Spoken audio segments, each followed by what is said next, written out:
On this episode, we chat with a doctor of tropical medicine about the alarming rise in cases of dengue fever this year. So if you're curious about this crazy infection and want to know how to protect yourself, you'll love this episode of the Bangkok podcast.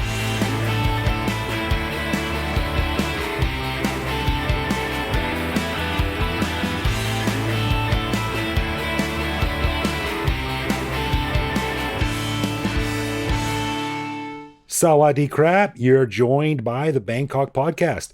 My name is Greg Jorgensen, a Canadian who followed a friend to Thailand in 2001 and who has not been able to find a pair of shoes that fit me for sale in the country, anywhere, at all, since then. Whoa. And I'm Ed Knuth, an American who came to Thailand on a one-year teaching contract 19 years ago and fell in love with the way the mosquitoes fell in love with me. It's a mutual release feeling. You know, they showed so much affection towards me that I couldn't help but reciprocate. Right. And just to clarify, my feet are too big, not too small. Just saying, just in case there's any misconceptions.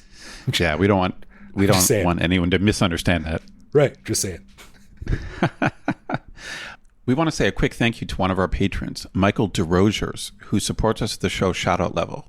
Stick around after our interview with a doctor of tropical medicine to hear why Michael should embrace his inner cowboy and ride off into the Thai sunset. Yeehaw! Yeah, and for more info on how to become a patron, just head to the support page on BangkokPodcast.com. And of course, one of the cool things our patrons get is an unscripted, uncensored bonus episode every Monday at 8 a.m. where we talk about current events in Thailand and whatever else comes into our minds.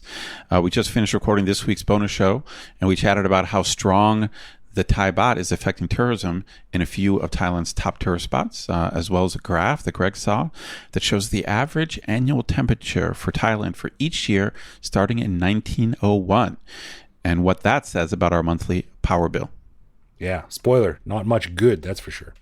All right, well, before we get into the main show, we need to officially announce our upcoming podcast meetup, and that is on Saturday, 27th of July at Smalls, where we've had all of our past meetups from 7 to 9 p.m. Ed and I will be there having a few drinks, chatting, chilling out, nothing special or formal, but if you're in town, come on down to say hi, meet some other listeners, have a few drinks with Ed and I, and just, be sabai. We put it as an event on our Facebook page, so if you head over there, just facebook.com/Bangkok podcast, you can find all the details. And there's not much details except here's where it is. Come down on the night. So I'm looking forward to that, and it should be fun. Okay, well, this episode is a very topical one because just the other day, I saw a story that said dengue fever infections in Thailand are 1.6 times higher this year than they were last year, with over 62 deaths so far. So that's why we are super happy to welcome Dr. Vorapot to the show, who specializes in travel medicine and especially tropical diseases like dengue fever. Now, we all know that dengue is transmitted by mosquitoes, which are definitely a problem in Bangkok, but I think that most expats here don't really think about it too often because, it's not a little village next to a jungle lake, it's Bangkok, However, as this story that I mentioned shows, dengue is still a very real problem, even in Bangkok. So here is my very cool conversation with Dr. Vorapot, where he gives us a lowdown on dengue fever, how it's transmitted, and what to look out for so you don't become a victim yourself.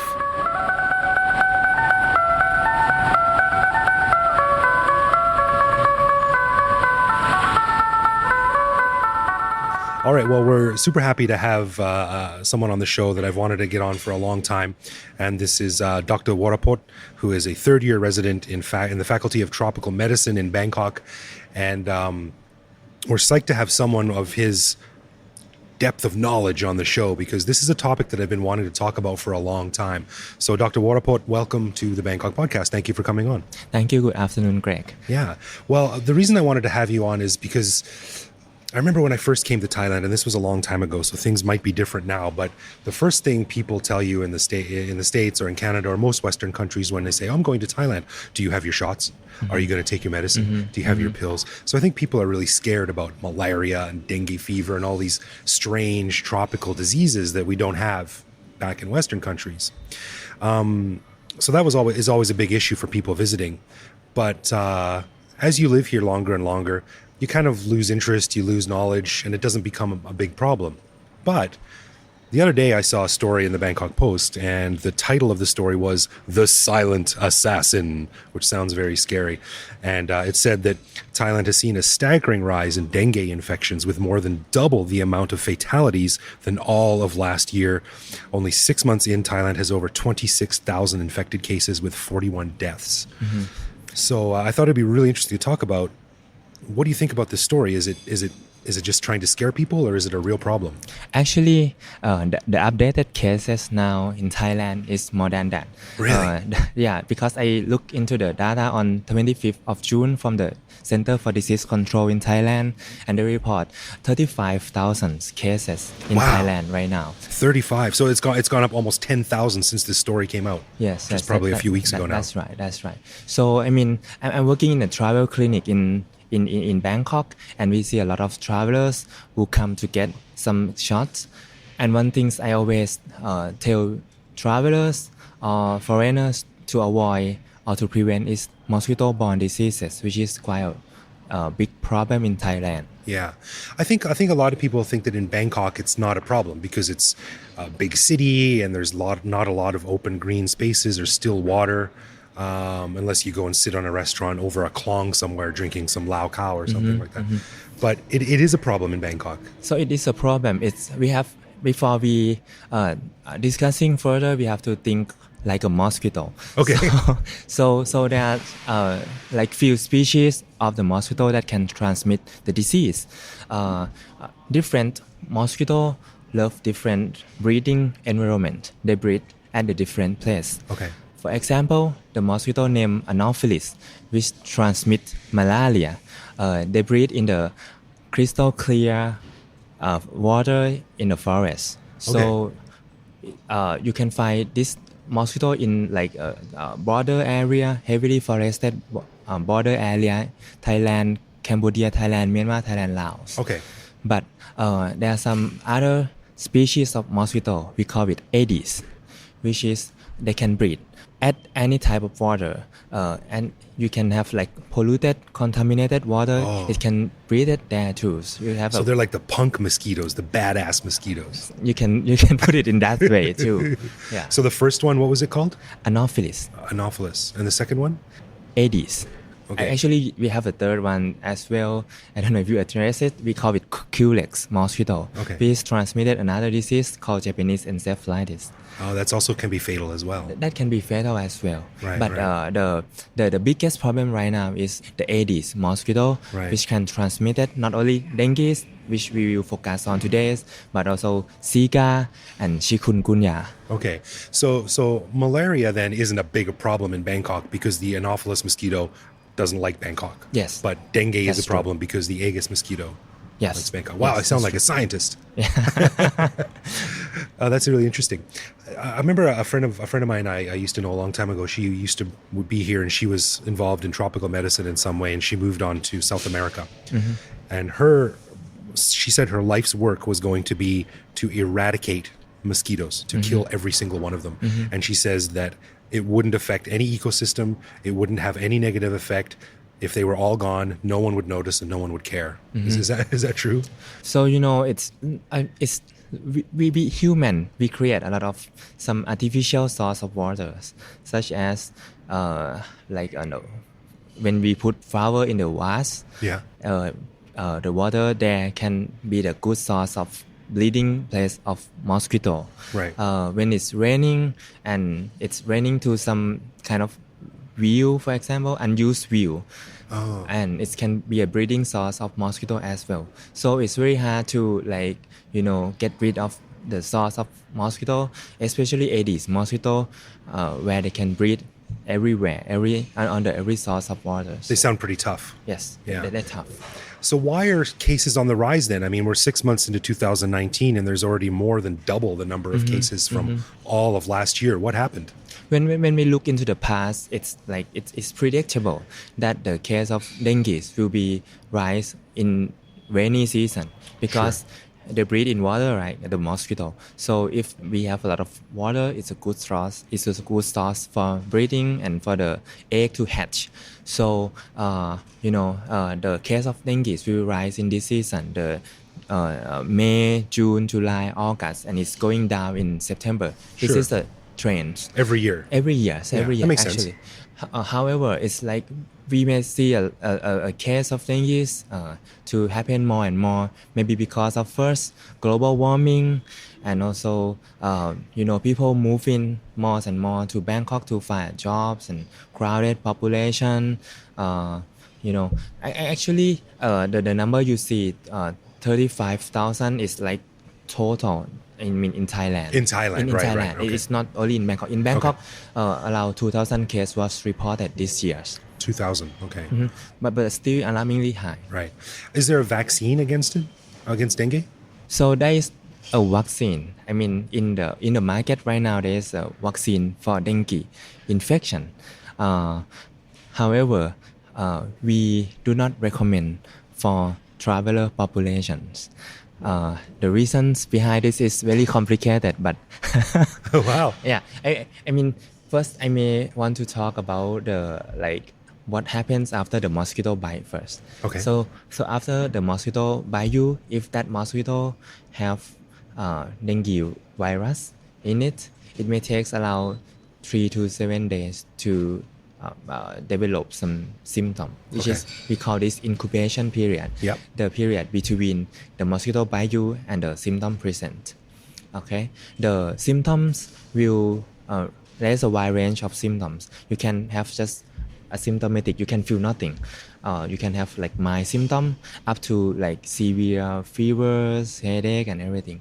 And fortunately for everybody, most of the case, around 90%, there's no symptom or mild symptom. 90% are asymptomatic. Yes. Wow. Yes, I that's didn't true. know that. Yeah, and around like 10% or less will develop like severe symptoms like fevers, like headache, like muscle pain, or they can have even more severe, such as bleeding, abdominal pain, and shock as well.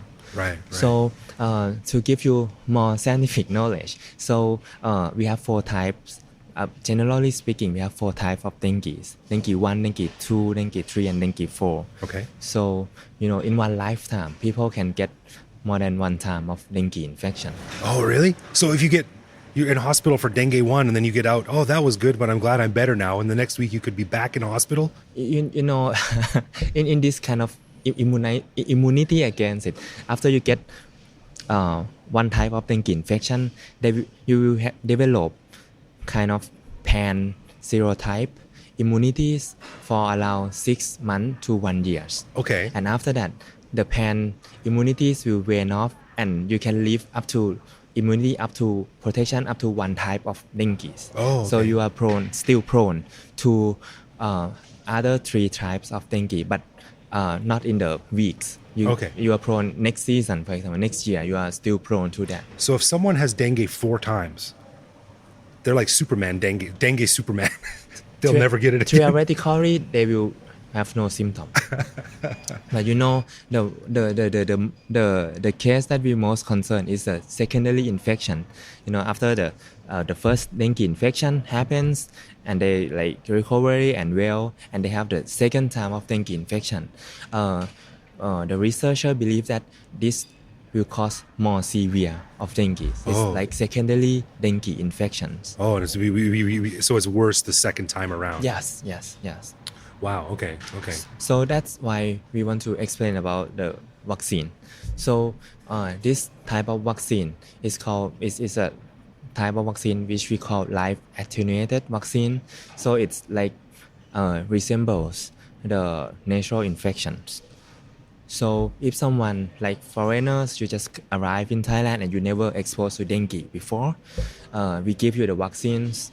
It's kind of mimics primary infections. So is it like the vaccine is like a weak version of the virus? It's a weak version of it. That's correct. Right, okay. A weak version of virus. So then the idea is that it will kickstart your immune system into full immunity. Yes. Okay. Yes. And after you live in Thailand in the longer times, and you unfortunately get the secondary dengue infection, this will cause like the researcher believe that it will be more serious. So it's cost. Oh, that's interesting. Yeah. So the vaccine for one type of dengue can make a subsequent infection even worse than it would have been without the Yes. without the vaccine. Yes. Wow. Actually, the developer of the vaccine, they think about it. And in the vaccine, they have 4 type of dengues altogether when we get a shot. However, a different type of dengue, they develop different level of immunities. Oh, okay. So I mean, generally, after you get the vaccine, it seems to like mimic primary infections, and after you get the dengue infection again, unfortunately, there is more reported of like more hospitalization from. So it's really bad. Yeah. So that's why we do not recommend for the dengue vaccine for travelers in general. In Thai populations, we recommend the dengue vaccine from 9 years old to 45 years old, especially ones who already have the history of dengue infection. I see. Wow, I didn't know it was so hard to predict and Yeah. to nail down. So it sounds like you're always sort of like learning new things and trying to figure out how it works and things. Yeah. It's very complicated. Yeah. So on the bottom line, if you are foreigners and if you want to have dengue vaccine, but if you never got dengue infection before, you may wait. I see. However, if you already in Thailand and you have documented dengue infections, you may come to the hospital and discuss about this vaccine. Ah, interesting. Well, about 6 months ago, I came back from Laos, and I thought I had a cold, and then a few days later it got worse, and I thought I had a flu. And then my friend posted on Twitter that he just finished getting out of the hospital because he had dengue. And I was like, oh, I have all the same symptoms. I had a really bad headache, and I had muscle joint pain. And I woke up one night and I was so thirsty, and I stood up and I almost fainted, which was scary. So I went to the hospital and I said, I think I have dengue. So they did a blood test, and I waited in the waiting room for hours. And it was awful. And then they came back and they said, no, you don't have dengue. I said, okay, well, it's just a bad flu then. So I went home, and the next day it got even worse. So I went to another hospital, and it turned out I had rotavirus, food poisoning, and I was in the hospital for 2 days. So the symptoms were very similar. So is there anything that people should just look for? Is it the standard muscle pains, headache, nausea? Unfortunately, no. I mean, this kind of viral infections, it's very hard to distinguish from one another. Right.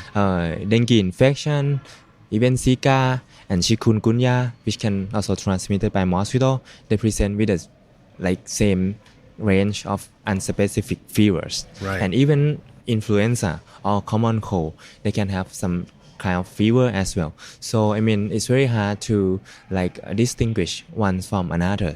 So what I would recommend is that if you have a fevers, the severe fevers, muscle pain, you may go to the hospital and ask the doctor to check for dengue if you live in the dengue endemic area, for examples. So some other symptom that may be specific for dengue is bleeding or some rashes or some abdominal pain. But put this job for the doctor. Yeah, If you right. just have the fevers, high grade fevers, muscle pain, go to the hospital to rule out dengue. Right. Is there one test that can do everything, that can check everything, or do you have to test for dengue, test for food poisoning, test for whatever? There is no one test fit all. Oh.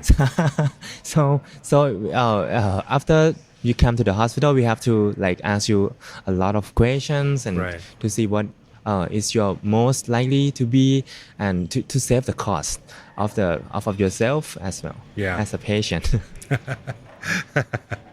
So switching a little bit, you mentioned Zika really quickly, and a couple of years ago, that was people were really scared of Zika, especially in South and Central America. Was there ever a breakout here, or were people ever really concerned about that here? Zika live here actually for a very long time. Actually, but a few years ago, we have this news about Zika can make the problem with the pregnant woman, Yeah. that they when they deliver the baby and the baby have some problem with the brain. Yeah. So I mean, in Thailand, we do not we see some number of cases. It's like a case report. It's not like the total outbreak or like frightening outbreak there, but Right. we still see the case report of Zika infection and can induce the brain problem in the baby. So we have to be aware of this as well. Right.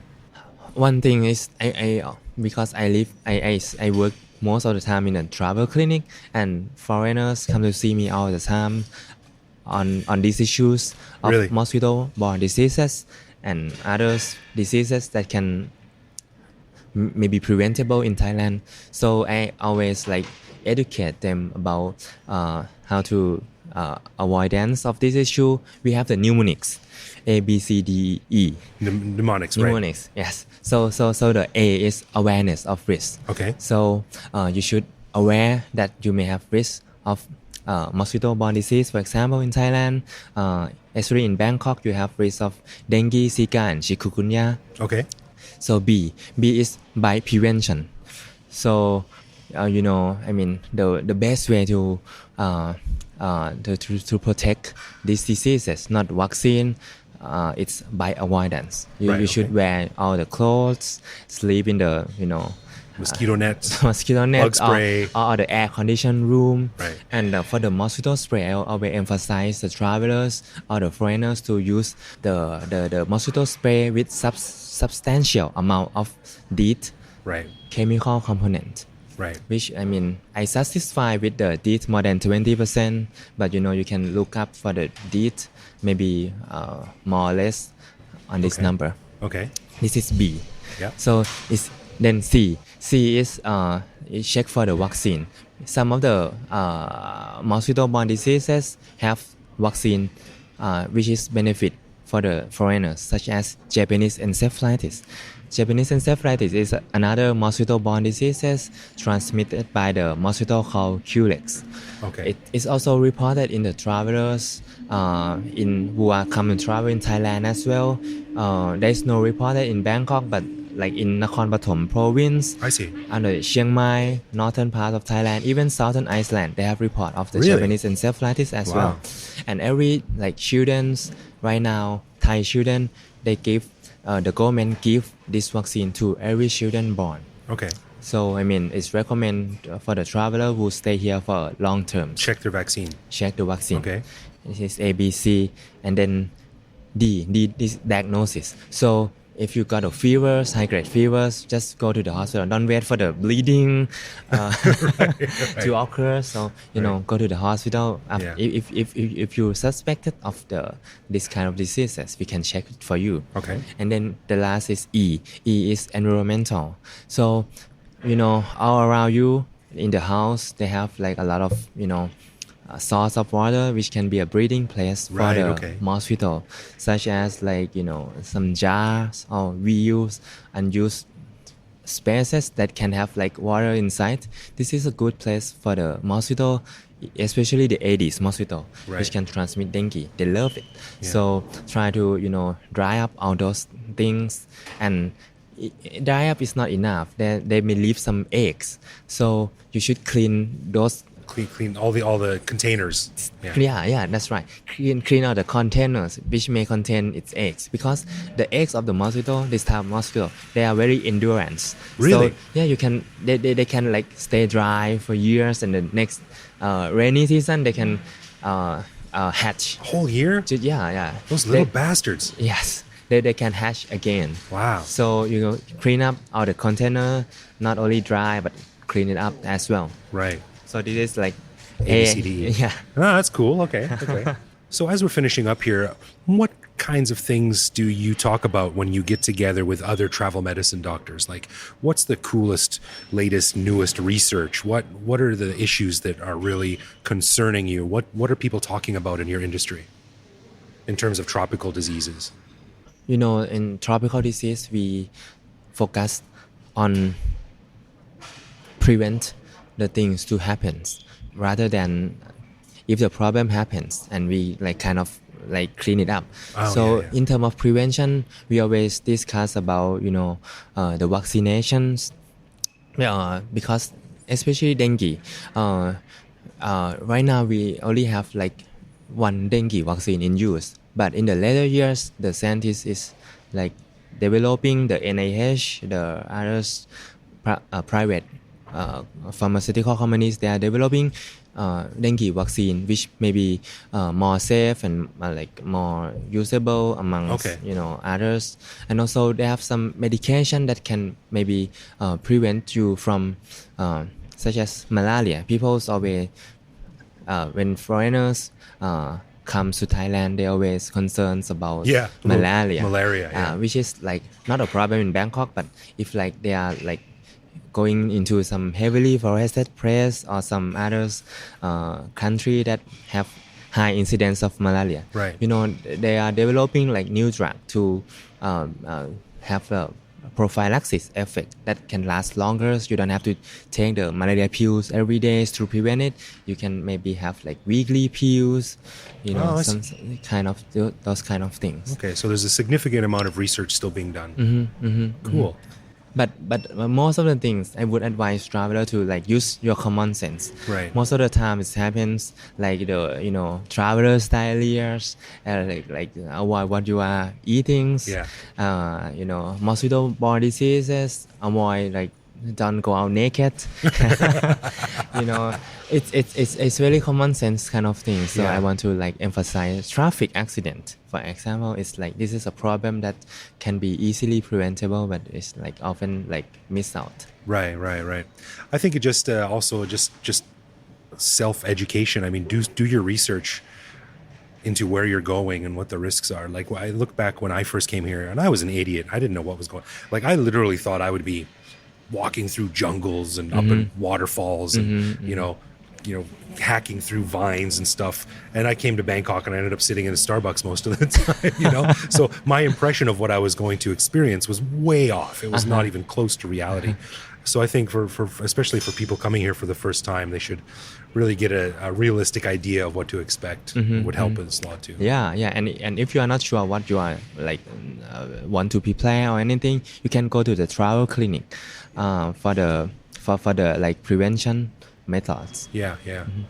All right, cool. Well, Dr. Vorapot, thank you so much for coming on and talking about that. It was really interesting. I'm glad to hear that at least in Bangkok we're safe from the big daddy of tropical diseases, malaria, but there's still cause to be cautious in Bangkok, and certainly when you're traveling in the rest of Thailand, you need to take precautions as well. So thank you very much for coming on and talking, and continued success developing future vaccines. You're welcome. Thank you, Greg. Thanks.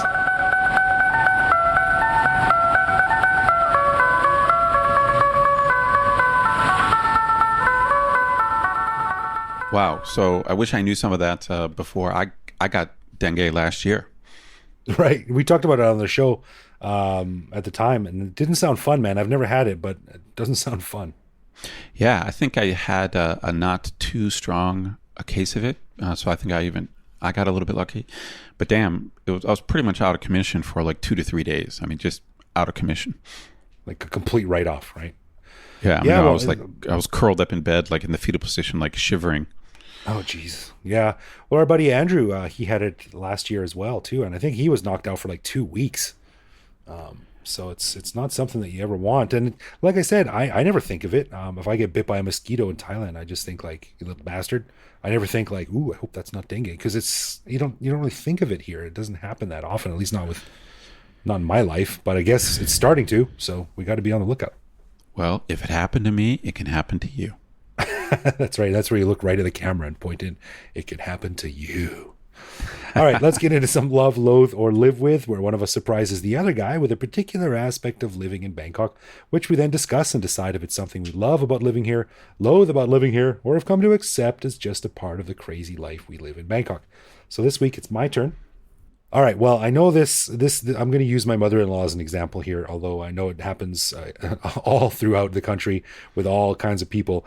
But a lot of times I'll just be sitting here chilling out, and my mother-in-law will come out of her bedroom, and it looks like she's trying to dress like Brandon Lee from The Crow. She's got a white face covered with powder. It's on her neck. It's on her shirt.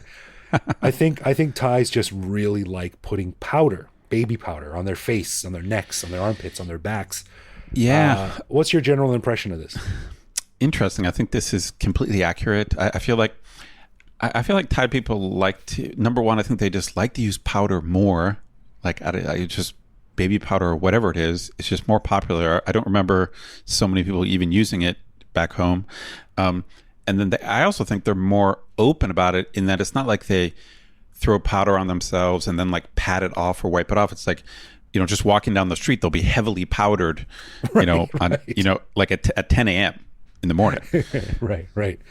And yeah, like back home, baby powder was used only for babies. Like adults, just as far as I knew anyway, never used it. It's not something that was ever used. I mean, I suppose maybe if we're at the beach, someone might have some kind of powder on, but normally that would be more like a lotion, not like a powder. Yeah. So, what do you think? Are you loving it? Are you loathing it?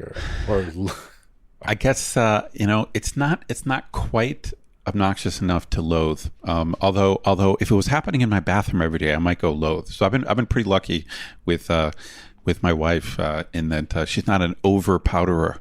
So I'm just gonna go. I'm gonna go live with. Okay, yeah, I'm gonna go live with too. My wife does use it a lot in her bathroom, and I have a fine look. My bathroom looks like Johnny Depp's bathroom in Blow, just like white powder covered everything.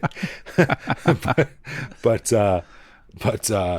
yeah, I think it's nice, and it's kind of clean and hygienic. Yeah, I think it's clean and hygienic. It doesn't bother me. I just find it a bit strange. But of course, you think of like our next door neighbor, Burma, where the Tanaka paste is very common. People smear that yellow paste on their face. Yes. So maybe it's a derivative of that in some way. But I'll take the powder. I do. Let me put it this way. I have tried it. Putting powder on your chest or other places that might get a little bit sweaty, and it ain't bad. It works. It smells nice and it keeps you dry. So I get why they do it, but I think it sometimes goes a bit overboard. All right, we'll just have to both be live withs. Yeah, we'll live with that. All right, so as we mentioned at the beginning of the show, we'd like to say thank you to Michael for lending us his support at the show shout-out level. And Greg, what did you find out about Michael? Well, as it turns out, Michael de Rogers, that's how you pronounce his last name, I asked, and I have something in common, which is that he is from Texas, while I am from Alberta, which is the Texas of Canada. Wow. Yeah, it's rednecks, it's oil, it's beef, it's got a lot of farms. That's Texas. That's Alberta as well. We also have a lot of snow in the wintertime, but I don't think Texas has that. But he said, he was writing to me and he said, I'm from Texas, but I think I've seen a cowboy before. So I don't think he's really a cowboy from Texas. He's maybe like an urban Texan person. I've never been to Texas, so I'm assuming there are people there that don't wear cowboy hats. Right. I think there are. Yeah. And he said he's been living here for 6 years and said how he can't decide how he feels about durian, because I guess he listened to our show where we talked a little bit about durian pizza. Mike, come on, man, get on board. If you're not sure about how you want to feel about durian, dive right in. Get it on a pizza. That's right. Yeah, get it on a pizza. Right. Go for it. Yeah. Just get like the most extreme form of it you possibly can. And everything from there will be like uphill. That's right. Like, well, this durian's not great, but it's not as bad as the pizza durian that I tried. Oh, right. Yeah. And actually he said that his name is pronounced de Rogers, but it's spelled with a bunch of S's and R's and silent letters and stuff like that, because his great grandfather was Canadian, hence the French name. So the pronunciation was changed when he immigrated to the USA, and now it's pronounced like it is. Gotcha. So it's funny because my last name, Jorgensen, like if I said that, if we have any Danish listeners, in fact, I know we do have a few Danish listeners, they must wince when they hear me pronounce my name, because apparently in Denmark, my last name is pronounced something like Jønsson. Ah, yeah. Okay, that makes sense. And it's weird because that's funny. This is kind of a bit of a tangent that we got off, thanks, based on Mike's name. But your last name, for the longest time, when we first started to get to know each other, I wasn't sure if your last name was like Knuth or Nuth. That's right. Well, it looks like Nuth, but we do pronounce the K. I'm not exactly sure why, but it is a little bit odd. Huh. All right. Well, there we go. We bastardized names in North America. For sure. Yeah, Mike, you said you haven't seen, you maybe saw a cowboy once, but I say, man, you're here, you're from Texas. I say it's time to start exporting some of your home state's culture here. I think you should go and maybe spend some time at Chokchai Farm. get on a horse, put on a cowboy hat, and become a real cowboy, but in Thailand. Yeah, I agree. Choke chai is cool. It's worth checking out. Yeah, it's really cool. I don't know about how wearing those leather chaps in this heat, though. That might be a bit too much. But Mike, it's all up to you, man. Become a cowboy, become a Thai cowboy, and maybe we can have you on the show to talk about what it's like putting chew in your mouth in Thailand. I don't know if they do that up there or not.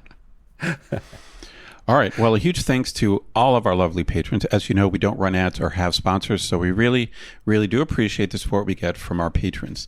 If you want to learn more, just head to bangkokpodcast.com/support.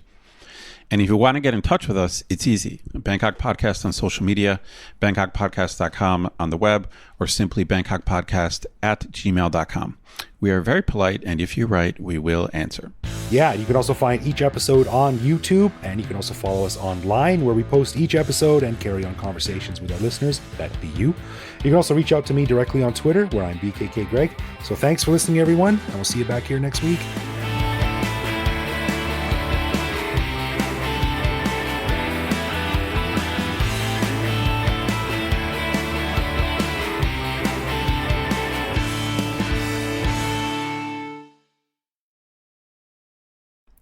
All right, let's get into some love, loathe, or leave, where one of us surprises. Ooh, I said that wrong.